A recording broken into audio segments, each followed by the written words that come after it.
Oi, turma! A gente vai começar a estudar hoje as modalidades especiais de pagamento. A gente estudou nas aulas passadas o pagamento, que ele é o principal meio de extinção das obrigações. Só que ao lado do pagamento direto, que é quando eu entrego exatamente o objeto da obrigação à pessoa prevista no contrato, existem outras modalidades que também vão dar fim à obrigação, mas de um jeito que não foi inicialmente combinado entre as partes, que são as modalidades de pagamento especial, que são chamadas de pagamento indireto, são inúmeras. A gente vai começar hoje pela primeira prevista no Código Civil, que é o pagamento em consignação.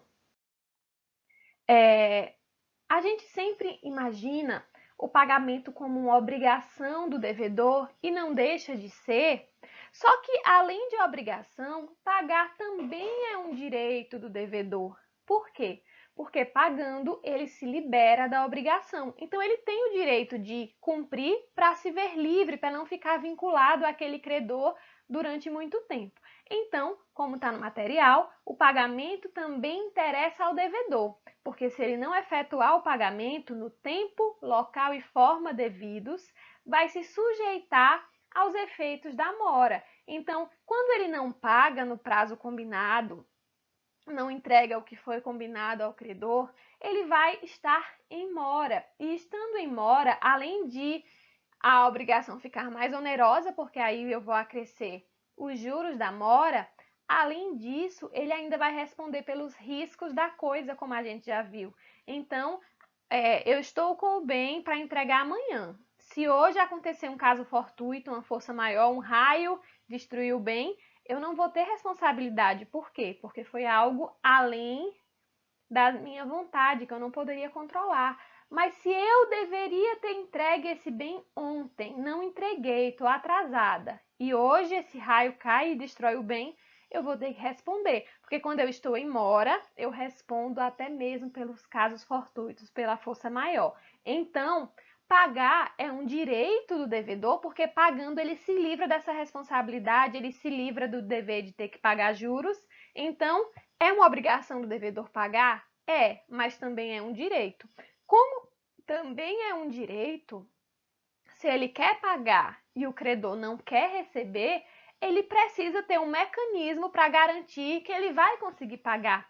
E é isso que vai ser o pagamento em consignação. É uma possibilidade que a lei vai trazer para o devedor cumprir a obrigação, mesmo quando o credor não quiser receber. Então, o pagamento ele depende da concordância do credor, que por diversas razões pode negar-se a receber a prestação ou fornecer a quitação. O credor ele pode dizer que não quer receber porque o valor está errado, porque o produto é diferente do que foi combinado, ou então ele pode dizer que ele é incapaz, ele não tem um representante para receber, ou ele pode até querer receber, mas ele pode se recusar a fornecer a quitação, que a gente já viu que é o recibo, é a prova do pagamento, e o devedor ele pode reter o pagamento se o credor não quiser dar a quitação. Então, eu quero pagar, você não quer me dar a prova de que eu paguei, eu posso falar que não vou pagar. Vou estar livre da obrigação? Não, por isso que eu vou precisar consignar. Então, sempre que o credor se recusar a receber ou não puder receber, a gente vai ver já já que existem algumas hipóteses legais de quando eu vou poder consignar, eu vou, como devedora, poder buscar esse pagamento em consignação para me livrar dessa obrigação. Então, como eu mencionei, o devedor não tem só o dever, mas também tem o direito de pagar, por isso que, satisfazendo o legítimo interesse do devedor em se liberar do vínculo obrigacional, apesar da falta de cooperação do credor, a lei permite o pagamento por consignação, ou seja, pagar não é só um dever, é também um direito do devedor. Então, como ele tem esse direito para querer se liberar da obrigação, se o credor não coopera, não quer receber, não quer dar a quitação, a lei vai dar esse mecanismo para o devedor, que é a possibilidade de fazer o pagamento em consignação. E o que é esse pagamento em consignação que a gente está falando tanto? É o depósito pelo devedor da coisa devida com o objetivo de liberar-se da obrigação. Esse depósito ele pode ser extrajudicial se o que for pago for dinheiro, ou pode ser judicial nas outras hipóteses, ou mesmo no caso de dinheiro, você pode escolher ir pela via judicial. Mas se for, por exemplo, um objeto, necessariamente você vai ter que consignar judicialmente. Se for dinheiro, você tem a opção, você escolhe se vai fazer a consignação extrajudicialmente, através de um banco oficial, ou judicialmente, através de uma ação de consignação. Dessa forma, o devedor vai estar cumprindo a obrigação, mas não pagando diretamente ao credor, porque o credor não quis ou não pôde receber. Vai estar pagando no processo, por isso que é um meio indireto de pagamento e é considerado um pagamento especial, porque o pagamento normal é o devedor ou um terceiro, seja interessado ou não, que paga ao credor, ao seu representante. Aqui não teve como pagar ao credor, vou pagar no processo ou vou pagar através de uma consignação extrajudicial. Aí, nesse caso, é um pagamento indireto, porque não foi assim que foi previsto para acontecer no começo da obrigação.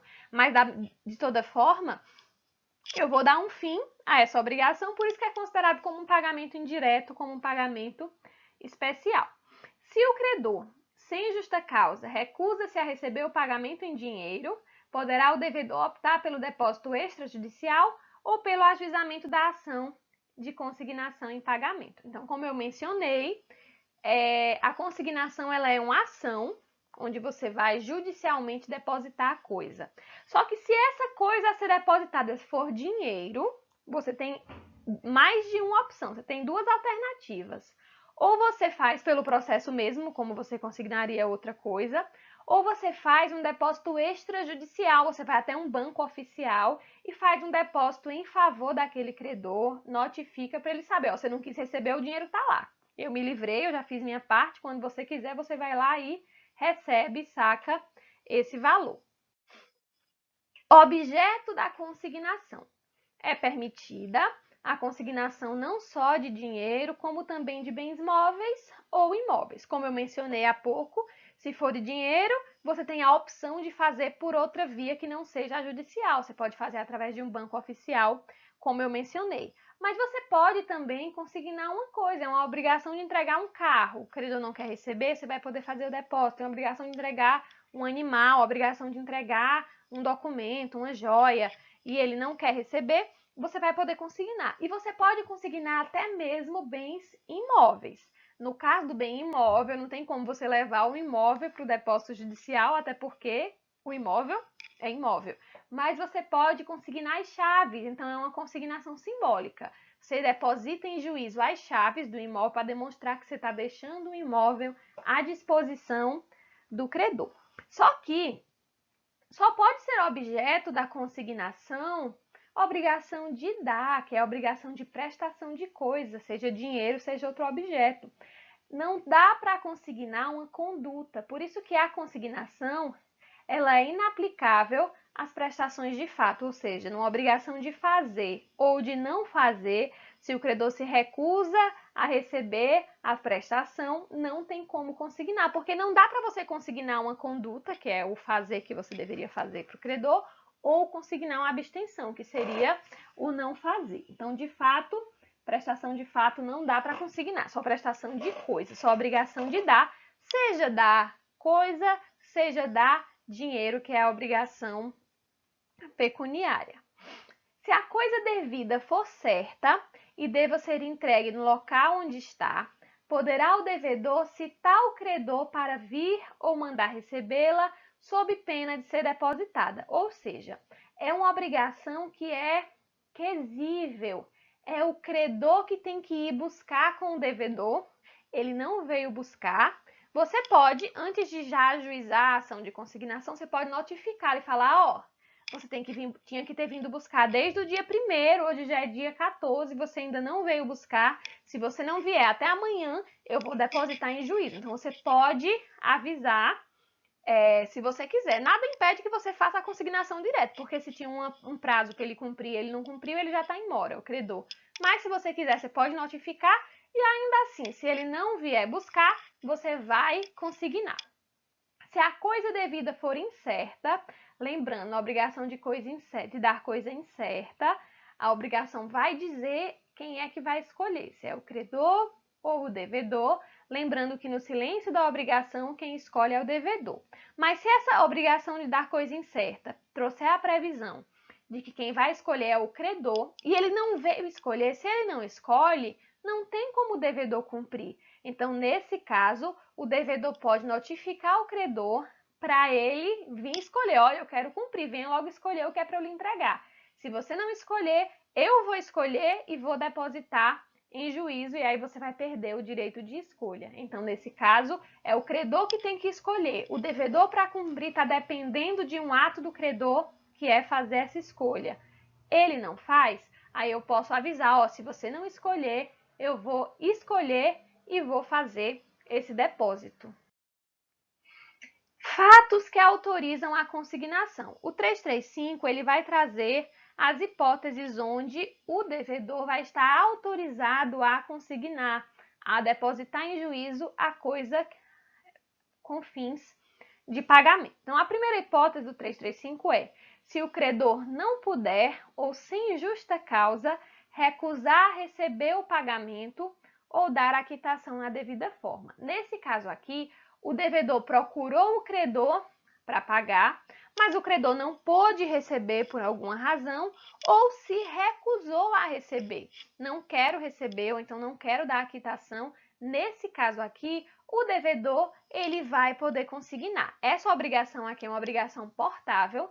Lembrando, a obrigação portável é a que é cumprida no domicílio do credor, ou seja, o devedor procura o credor para cumprir. O devedor procurou o credor não pôde receber, ou sem justa causa, se recusou a receber, aí o devedor ele vai poder consignar. Agora, só a recusa injusta, não fundada em motivo legítimo, autoriza a consignação, ou seja, o credor ele pode não estar recebendo por uma justa causa. Por exemplo, você está me entregando um objeto diferente do que a gente combinou. Eu não quero esse, eu quero o que a gente combinou. Ou você está me entregando uma quantia menor do que a quantia combinada. Por exemplo, num contrato que foi convencionado o aumento da prestação periodicamente, como a gente viu que é possível. E aí, quando você vem pagar, você não colocou o aumento. Eu posso falar, não vou receber porque está incompleto. Então, aí, o credor tem justa causa, você não vai poder consignar. Agora, se é uma recusa sem justa causa, não há nenhuma razão que fundamente essa recusa, aí você vai poder consignar. Nesse caso da obrigação portável, que é a obrigação onde o devedor tem que procurar o credor para pagar, vai incumbir ao próprio devedor provar a oferta real, bem como a recusa injustificada do credor. Ou seja, quando o devedor for ajuizar a consignação, ele vai ter que comprovar que procurou o credor para pagar e que o credor não quis receber. Já o credor, quando ele for se defender na ação de consignação, ele vai ter que comprovar que se recusou foi por uma justa causa. Então, ele vai dizer, ó, eu realmente não recebi, mas eu não recebi porque faltavam dos requisitos do pagamento. Ele estava entregando um objeto diferente do que a gente combinou, por exemplo. A outra hipótese que o 335 vai trazer é se o credor não for nem mandar receber a coisa no lugar, tempo e condição devidos. Nesse caso aqui, o 335 está tratando da obrigação quesível, que é aquela em que o credor é que tem que ir lá onde o devedor está para buscar. Então, lembrando, portável, que é a da hipótese anterior, é o devedor que tem que procurar o credor para pagar. Na quesível, é o credor que tem que procurar o devedor para receber. Então, aqui, a obrigação era quesível, o devedor nada precisa fazer. Está lá só esperando o credor aparecer para que ele pague. Credor não apareceu, aí o devedor vai estar autorizado a consignar. Como a obrigação é quesível, o único ônus aqui vai ser do credor de provar que diligenciou para receber a prestação. Para o devedor, basta a mera alegação de que o credor não foi buscar. Se é o credor que tinha que ir buscar, ele não veio, falou, ele não foi. Provar o fato negativo é muito difícil. Então, vai caber ao credor provar, eu fui buscar sim e ele não me pagou. Eu fui buscar e ele queria me entregar uma coisa diferente. Eu fui buscar e não encontrei ninguém, alguma coisa do tipo. Então, aqui na obrigação quesível, como é o credor que tem que ir buscar, ele que vai ter que comprovar que foi e mesmo assim não recebeu. A terceira hipótese do 335 vai dizer que é autorizada a consignação pelo devedor se o credor for incapaz de receber, for desconhecido, declarado ausente ou residir em lugar incerto ou de acesso perigoso ou difícil. Vamos por partes. Credor incapaz de receber. Lembrando que a gente viu na aula de pagamento, eu não posso pagar para o incapaz, vou ter que pagar para o seu representante. Mas de repente eu não encontro o representante, não sei quem é, ou o representante se recusou a receber, eu vou poder consignar. Se o credor for desconhecido, você pode falar, como é que eu vou ter um credor e que eu não sei quem é? De repente houve uma cessão de crédito e o credor anterior disse que cedeu, mas não disse para quem cedeu, e você não sabe para quem pagar. Ou então você até sabia quem era o credor, mas ele morreu e você não sabe quem são os sucessores dele para pagar.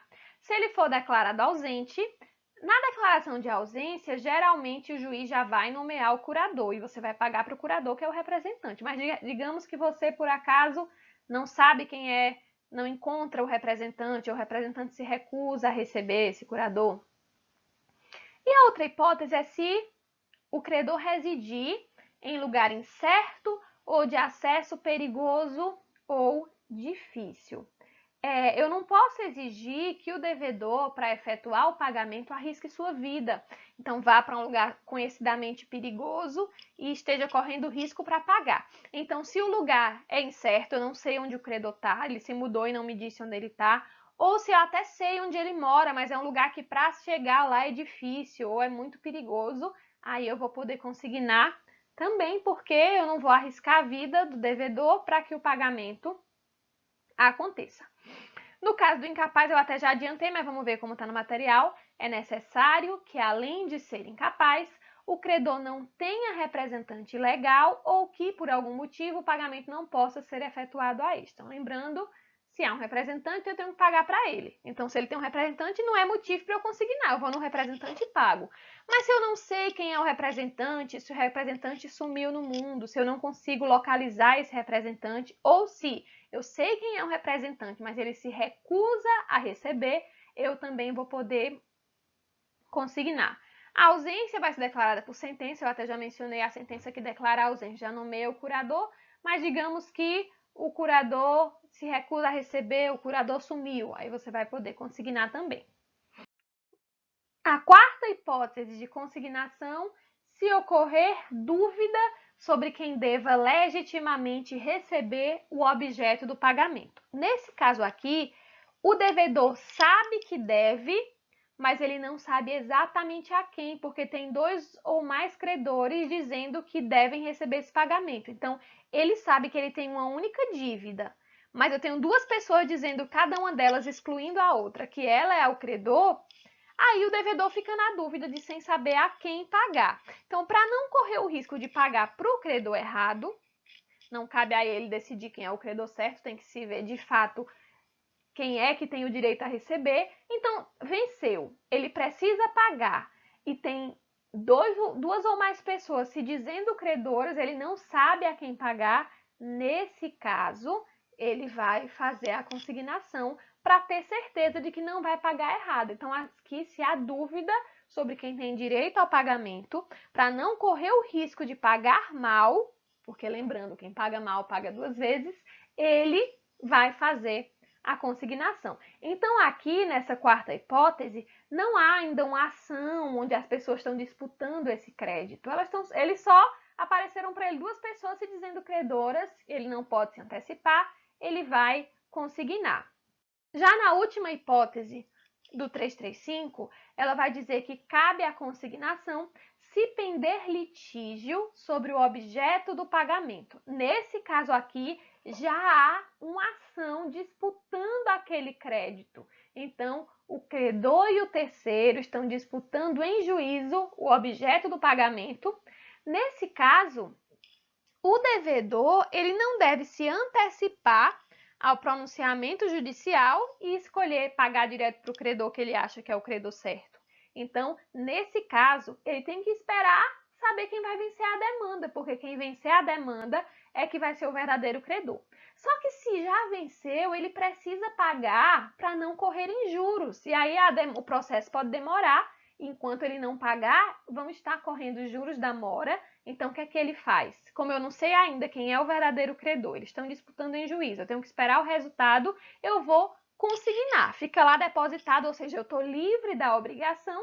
E quando a sentença transitar em julgado, que se souber quem realmente tem direito àquele objeto, a pessoa vai lá e levanta o objeto consignado. Então, aqui, o credor ele se livra da obrigação, dos juros da mora, dos riscos da coisa, e quando sair o resultado final desse processo, a pessoa que foi declarada como credora vai levantar esse bem. Então, essas 5 hipóteses do 335 nos mostram que o credor ele não tem desculpa para não pagar, ele tem que pagar. Então, se o credor não quis receber, ele está livre da obrigação? Não, vai ter que consignar. Não achou o credor mora num lugar difícil, o devedor está livre da obrigação? Não, vai ter que consignar. Tem duas pessoas brigando, ele não sabe quem é o credor. Ele pode ficar sem pagar enquanto isso? Não, se ele fica, vão correr juros. Então, o ideal é que ele também faça a consignação. Vamos ver agora os requisitos de validade da consignação.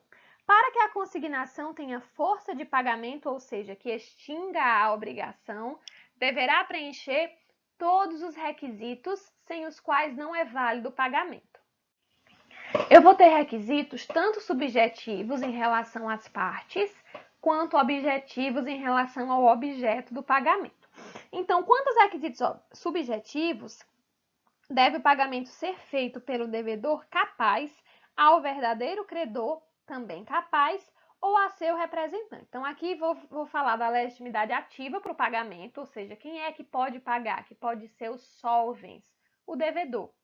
Quem é que vai ter legitimidade passiva para receber o pagamento, para ser o acipiens, o credor, ou o seu representante, sob pena de não valer, salvo se ratificado por este ou reverter em seu proveito. Então, lembrando, se eu pago para o incapaz, meu pagamento não é válido, a menos que o representante confirme, ou se eu pago a um terceiro credor, confirme depois, ou que eu comprove que reverteu em proveito dele. Mas aí, quanto aos requisitos subjetivos, no caso da legitimidade ativa, quem pode pagar, vamos lembrar lá da primeira aula de pagamento que o terceiro interessado, ele pode pagar, e se ele pode pagar, ele pode sofrer as consequências daquele débito, ele também vai poder consignar em nome próprio. Ou seja, se o terceiro interessado vai pagar e o credor não quer receber, esse terceiro interessado, lembrando, o interesse jurídico, ele pode sofrer as consequências do inadimplemento,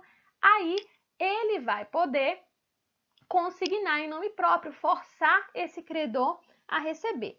Já o terceiro não interessado, que é aquela pessoa que não tem interesse jurídico, não pode sofrer as consequências do inadimplemento, ele quer pagar por qualquer outra razão, ele só vai poder consignar se fizer isso em nome e à conta do devedor. Ou seja, ele não pode consignar em nome próprio. Se ele consignar, é como se fosse o devedor consignando. O pagamento vai ser feito em nome do devedor, não em nome do terceiro não interessado. Então, lembrando, quanto ao terceiro, só o interessado, lembrando, interesse jurídico, ele pode sofrer as consequências do inadimplemento, é que vai poder consignar. E, como eu coloquei aí no material, tem que pagar ao verdadeiro credor, também capaz, ou ao seu representante. Então, a consignação tem que ser proposta contra quem tiver a obrigação de receber ou poder para exonerar o devedor.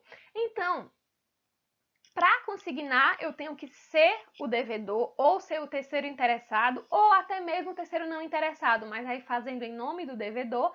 E para ser o réu na consignação, o credor, se ele for capaz, ou se ele não for, vai ser o seu representante. Já em relação aos requisitos objetivos, o objeto da consignação, eu preciso consignar exatamente o objeto que seria entregue no ato do pagamento. Então, exige-se a integralidade do depósito.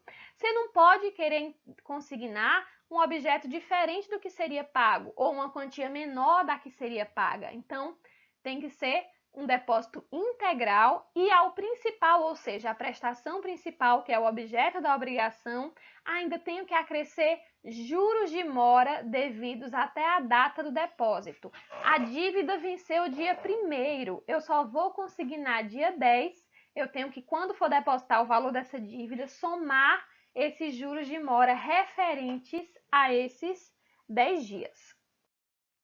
O modo e o tempo são os fixados no contrato, então a consignação ela é um pagamento feito em juízo ou em banco, se for dinheiro, como a gente falou, só que tem que ser o mesmo objeto do contrato, do modo que estava no contrato. Então, por exemplo, se no contrato, na obrigação, ficou convencionado que o pagamento seria integral, eu não posso querer consignar prestações, eu não posso querer consignar de uma forma diferente. E quanto ao tempo, é o fixado do contrato também, eu não posso, em regra, consignar antes de vencer, a menos que o prazo seja convencionado em favor do devedor, como a gente falou na hora de pagamento.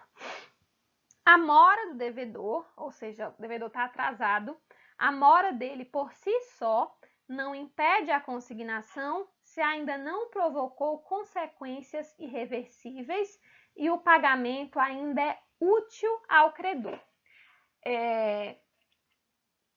A mora, o inadimplemento, ele pode ser relativo ou absoluto. Quando a mora é total, é uma mora absoluta, o inadimplemento é absoluto, não serve mais para o credor receber a prestação atrasada. Então, nesse caso, você não vai poder consignar. Então, por exemplo, você encomendou um vestido de noiva para ser entregue na véspera do seu casamento. Não foi entregue.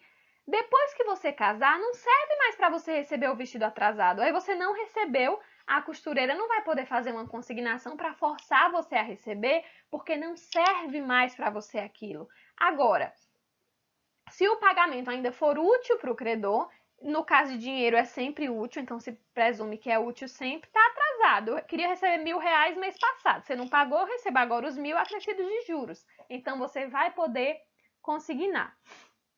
Se o credor já houver demandado o devedor, não caberá mais a purgação da mora, salvo se na ação proposta houver previsão dessa possibilidade, ou seja, o devedor já está lhe cobrando judicialmente, você tem que resolver a situação no processo. Você não pode, não quero pagar no processo dele, agora eu vou consignar para ele ter que receber no meu processo. Você não vai poder fazer isso. Você vai ter que pagar no processo dele. E isso se for cabível a continuidade da obrigação, porque ele pode também, na ação do credor, se você não cumpriu, já está pedindo a extinção do contrato. Por exemplo, era um contrato de locação, você não pagou, ele está cobrando as parcelas atrasadas, mas já está pedindo despejo, ou seja, você não vai mais poder morar na casa mesmo quando você pagar. Então, vou ter que olhar a natureza da ação proposta pelo credor para saber se quando eu pagar, quando eu purgar essa mora, se eu vou poder continuar com a obrigação ou se a obrigação ela vai terminar. Levantamento do depósito, isso na ação de consignação. Quando você, devedor, quer pagar, credor não quer receber, você precisou consignar. Quando você deposita esse objeto ou esse dinheiro, o credor ele vai ser citado para dizer se ele concorda, e aí se ele concordar, ele levanta esse depósito, ou seja, recebe o objeto, a obrigação termina, o processo termina também. Mas ele pode também recusar, dizer, não, o que ele consignou não era o objeto da obrigação, eu não quero receber porque está errado. Aí ele vai contestar e vai sair depois uma sentença dizendo se o devedor está certo e o credor tem que receber, a obrigação termina, ou se o devedor está errado e tem que pagar o certo, continua devendo. Então, esse é mais ou menos o trâmite de uma ação de depósito. Vocês vão estudar isso com muito mais detalhes, vão entender bem melhor lá em processo civil. Mas aqui vamos entender mais ou menos como funciona, por isso que eu dei uma visão bem geral. E aí, depois de depositar, realizado o depósito, ou seja, o devedor fez a consignação, mas enquanto o credor não declarar que o aceita, ou seja, o credor não veio dizer, realmente, eu deveria ter recebido, vou levantar esse valor, o devedor ele pode retratar-se da oferta, requerendo o seu levantamento, ou seja, eu ajuizei a ação de consignação, depositei o bem. Enquanto o credor não aparecer no processo, eu posso desistir desse pagamento e pegar o bem de volta para mim. Agora, se eu desisto desse depósito, eu vou arcar com as consequências dessa minha retratação. Primeiro, juros da dívida, porque a obrigação ela vai continuar existindo e eu vou estar devendo os juros desde o dia que eu deveria ter pago diretamente para o credor. Vou responder pelos riscos da coisa, porque eu estou em mora, então ainda que haja um problema que eu não dei causa, um caso fortuito, uma força maior, eu vou responder. E vou responder pelas despesas do depósito, as custas dessa ação de consignação, que eu ajuizei e desisti, sou eu que vou ter que arcar. Então, lembrando, eu posso depositar enquanto o credor não aparecer no processo, eu posso desistir desse processo, mas a obrigação vai subsistir e as consequências do inadimplemento vão existir, porque eu continuo inadimplente se eu não paguei. Então, juros da mora, riscos da coisa, e eu ainda vou pagar as custas processuais desse depósito.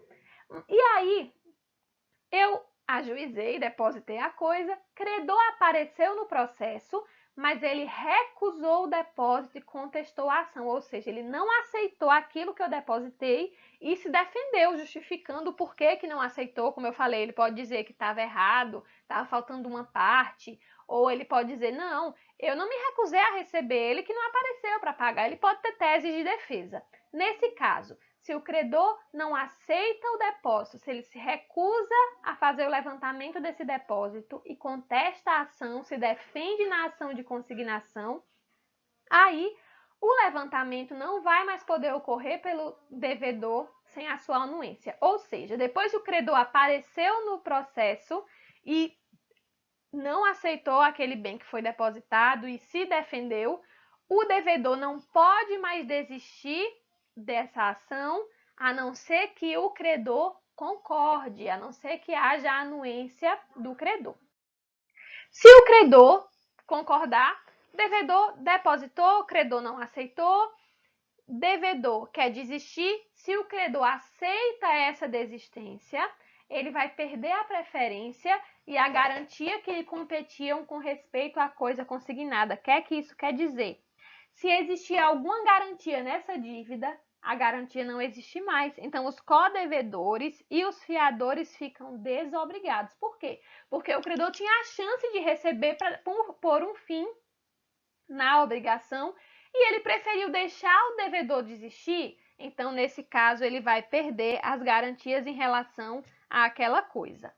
Se em vez de contestar a ação, o credor aceita o depósito, a dívida se extingue, ou seja, devedor ajuizou a ação de consignação, credor apareceu no processo e falou, realmente eu vou receber, tá certo, era para eu ter recebido antes, devedor tá certo, vou receber o que ele depositou, a obrigação termina. Só que nesse caso, vocês vão ver lá em processo civil, que nesse caso quem vai arcar com as custas vai ser o credor. Porque se ele aceitou, é porque o devedor estava certo em querer pagar e ele não recebeu. Então, ele que vai arcar com as custas desse depósito, dessa consignação. Por fim, julgado procedente o depósito, o devedor já não poderá levantá-lo, embora o credor consinta, se não de acordo com os outros devedores e fiadores. Ou seja, já tem uma sentença e na sentença o juiz entendeu que realmente o devedor estava certo em forçar o pagamento, o credor estava errado de não receber, então o credor tem que receber.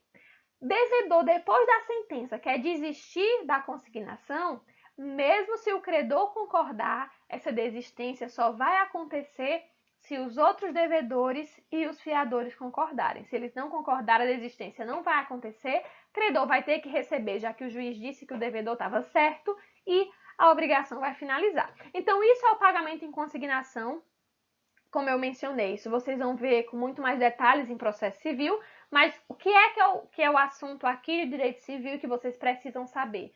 Principalmente as hipóteses. Quando é que eu vou poder consignar? Então, se for uma das hipóteses, vai caber a consignação. E não esqueçam que se o objeto da prestação for dinheiro, o devedor tem a opção de ajuizar a ação de consignação ou fazer o depósito extrajudicial do valor numa instituição bancária oficial.